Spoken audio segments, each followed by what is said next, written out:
Hello साथियों, नमस्कार। आप सभी का बहुत बहुत स्वागत है। आप लोगों का अर्थशास्त्र का जो पेपर है कक्षा 11वीं का मध्य प्रदेश वार्षिक परीक्षा पेपर 2023-24 सभी बच्चों का पेपर रहेगा 14 मार्च को। तो आइए स्टूडेंट्स, 14 मार्च के लिए आप लोगों की जो तैयारी है उसको बेहतरीन करवा देते हैं। आपकी जो बेहतर तैयारी चल रही है उसको और बेहतरीन यहाँ इस वीडियो के माध्यम से हो जाएगी।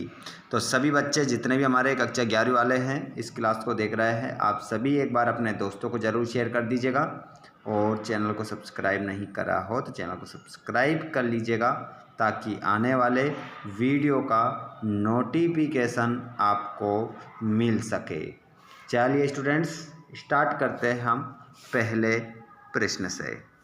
बच्चों, यहाँ पर जो मैं आप लोगों को बता रहा हूँ इसमें से आप लोगों को ज़्यादा समय नहीं लूँगा, बहुत कम समय का ये वीडियो मैं आप लोगों के लिए बना रहा हूँ। यहाँ से 4 नंबर आपके पक्के हैं गारंटी के साथ।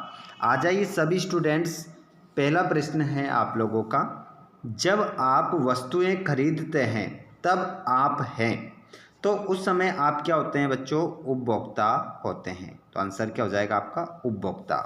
अगला प्रश्न, जब आप वस्तुओं को स्वयं लाभ के लिए बेचते हैं तब आप क्या कहलाते हैं बच्चों? तो तब आप जो कहलाते हैं विक्रेता होते हैं। अगला प्रश्न है, वस्तुओं का उत्पादन कौन करता है? तो बच्चों, जो वस्तुओं का उत्पादन करने वाला कौन होता है? उत्पादक कहलाता है। जब आप कोई नौकरी करते हैं तब आप कहलाते हैं तो उस समय आप क्या कहलाते हैं बच्चों? कर्मचारी कहलाते हैं। अगला प्रश्न देखेंगे, धन प्राप्त करने के लिए की जाने वाली क्रिया को क्या कहते हैं? तो उससे हम कहते हैं आर्थिक क्रिया। अगला प्रश्न देखेंगे, निम्नलिखित में से कौन सी आर्थिक गतिविधियां अर्थशास्त्र की विषय वस्तु में शामिल है?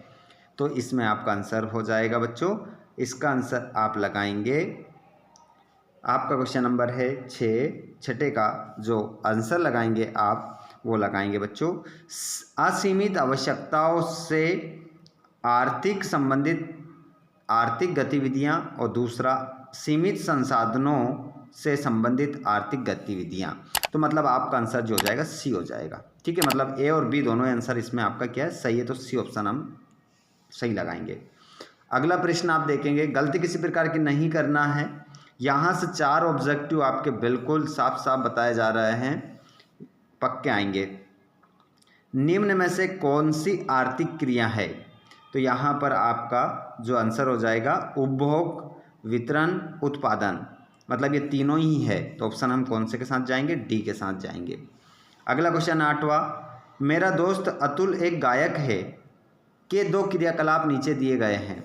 तो यहाँ पर क्वेश्चन नंबर 8 का जो आंसर होगा वो हो जाएगा, सुबह गायन के लिए मंच पर एक कार्यक्रम किया तथा फीस के रूप में 10,000 रुपये प्राप्त किए। तो ये आंसर आपका क्या होगा? यहाँ पर सही होगा। और शाम को हमने उसकी 4 वर्षीय बेटी का जन्मदिन घर पर मनाया और उसके लिए गाना गाया। ऊपर दी गई सूचनाओं के आधार पर कौन सा कथन सत्य है?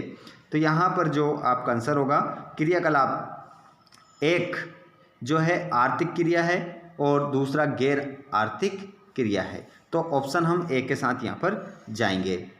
अगला प्रश्न है, इस प्रकार से भी क्वेश्चन आ सकता है, जिसके बाद में प्रश्न नंबर 9 देखेंगे, इनमें से कौन सी गैर आर्थिक क्रिया नहीं है? तो इनमें से कौन सी गैर आर्थिक क्रिया नहीं है? तो इसमें आपका जो आंसर होगा बच्चों वो आंसर हो जाएगा वो, जैसे कि नेक काम के लिए रक्तदान, एक माँ द्वारा किए गए घर के काम और पिता द्वारा दी गई बच्चों के द्वारा मतलब पिता के द्वारा की गई बच्चों की देखभाल। तो यहाँ पर आपका अस्पताल में डॉक्टर द्वारा दी गई सेवाएं। तो यहाँ पर इनमें से कौन सी गैर आर्थिक क्रिया नहीं है? तो गैर आर्थिक जो क्रिया नहीं है वो है नहीं है अस्पताल में डॉक्टर द्वारा की गई सेवाएं। ठीक है।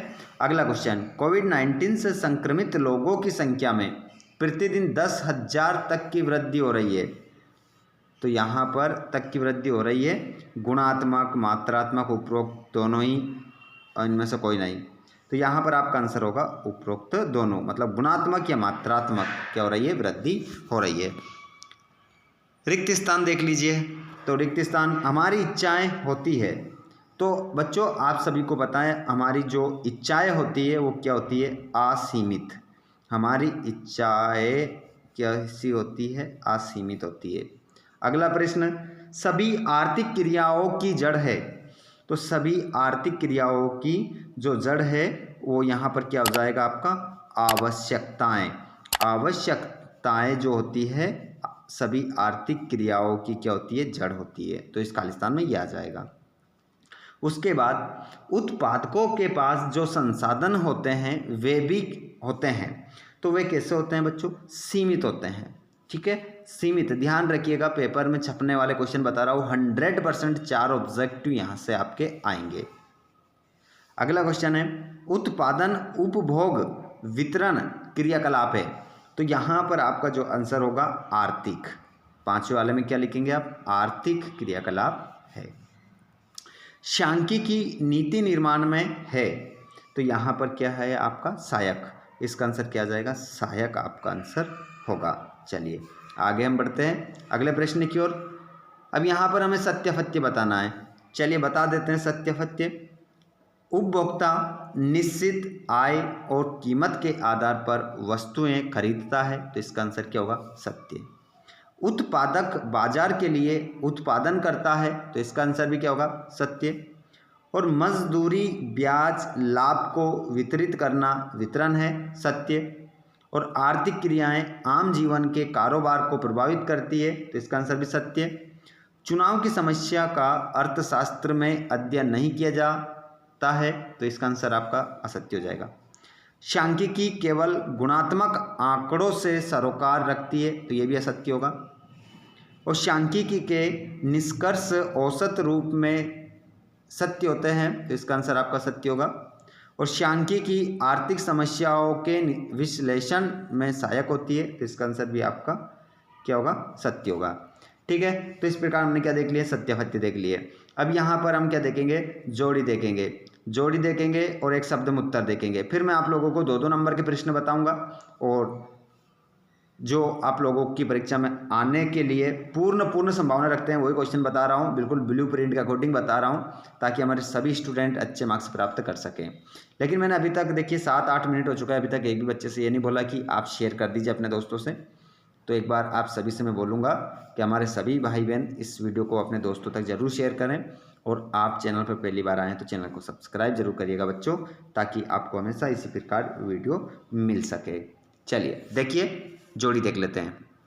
जोड़ी तो बहुत ही इजी है, मुझे लगता है जहाँ तक आप खुद बना लेंगे, बट ठीक है हम देख लेते हैं। आवश्यकताएं, तो यहाँ पर इसको आवश्यकताओं को किससे मिलाओगे, असीमित। संतुष्टि के साधन, आपका आंसर हो जाएगा सीमित। साधनों के प्रयोग, इसको मिलाओगे अभाव के कारण। चयन की समस्या का जन्म, तो इसका आंसर होगा वैकल्पिक। आम जीवन के कारण, आर्थिक क्रिया। चलिए अब एक शब्द में उत्तर देखेंगे, ठीक है। फिर उसके बाद 2-2 नंबर के प्रश्न भी बताऊंगा जिसको आपको पढ़ने की आवश्यकता है। आर्थिक तथ्यों को क्या कहते हैं, तो आर्थिक तथ्यों को जो हम कहते हैं वो कहते हैं आंकड़े। आंकड़े आंसर हो जाएगा।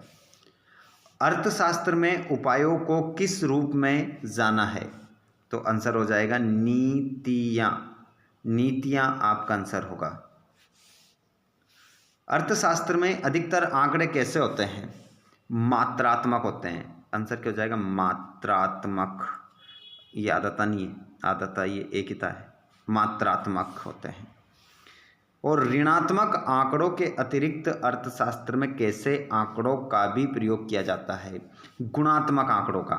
इसका आंसर क्या होगा, गुणात्मक आंकड़ों का भी प्रयोग किया जाता है। जिसके बाद में सांख्यिकी क्या करती है। अब इसका आंसर आप लोगों से मैं पूछ रहा हूँ कि सांख्यिकी क्या करती है। इसका आंसर आप मुझे देखता हूँ कितने 11वीं वाले ऐसे बच्चे हैं जो इसका जवाब मुझे बता सकते हैं। ठीक है, मैं देखना चाहता हूँ कि आपने पढ़ा भी है कुछ या नहीं पढ़ा है। तो इसका कमेंट देखता हूँ सबसे पहले कौन करता है। अब आप लोगों को इस पार्ट से जो 2-2 नंबर के प्रश्न 2-2 अंक के याद करने हैं वो यही याद करने हैं। उत्पादन किसे कहते हैं, उपभोग का अर्थ लिखिए, वितरण किसे कहते हैं, आप अर्थशास्त्र का अध्ययन क्यों करना चाहते हैं, 2 आर्थिक क्रियाकलापों को बताइए।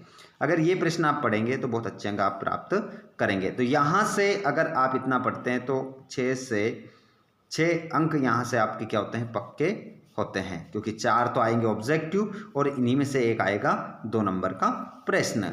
ठीक है बच्चों, इसी प्रकार आगे भी आप चाहते हैं कि इसी प्रकार इकाई वार आप हमें वीडियो प्रोवाइड करवा दीजिए सर, तो मैं जल्दी ही वीडियो आप लोगों के लिए बनाऊंगा। इसी प्रकार 6 नंबर का कहाँ से आएगा, 8 नंबर का कहाँ से आएगा, इस प्रकार से मैं आप लोगों को वीडियो दे दूंगा। तो जितने बच्चे जल्दी कमेंट करेंगे उतनी जल्दी वीडियो आपको मिलता रहेगा। तो एक बार शेयर ज़रूर कर दीजिएगा, ज़्यादा से ज़्यादा बच्चों तक ये पहुँचना चाहिए। धन्यवाद।